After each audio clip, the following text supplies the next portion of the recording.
My name is Jesus Garcia. I'm a conservation research associate at the Arizona Sonora Desert Museum, founder of the Kino Heritage Fruit Trees Project, which we're working at the Mission Garden now going over almost a decade.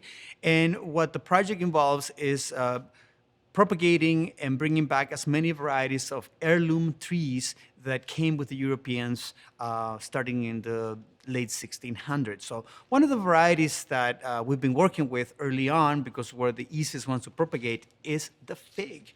And I have here an example of a black mission fig. And probably the most amazing fact about figs is that they are not a fruit.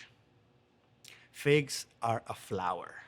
When you open one of these figs, it has an opening in the very bottom of here, and when you see inside the fig what you eat as the flesh of a fig, it's not considered a fruit. It's nothing but flowers.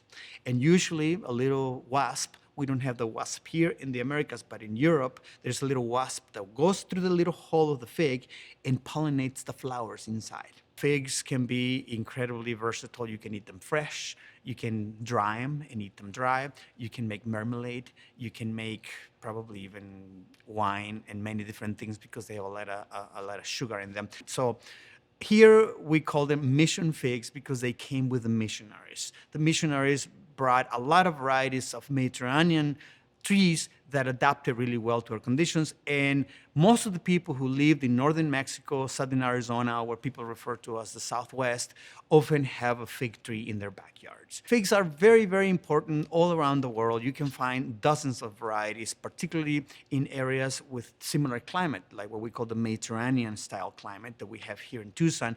And figs are very, very adapted to this arid environment. And this particular fig comes from the Sosa Carrillo house, which is a museum in downtown Tucson. It's a house that dates back to the 1800s, and this fig has been there since then. So we're talking over 100 years, and the same specimen, we were able to get some cuttings and get clones out of that particular tree, and we're growing them at the Mission Garden. And people can come, not only enjoy the fruit, but every once in a while, get some cuttings and grow them at home as well. So this is about tasting history.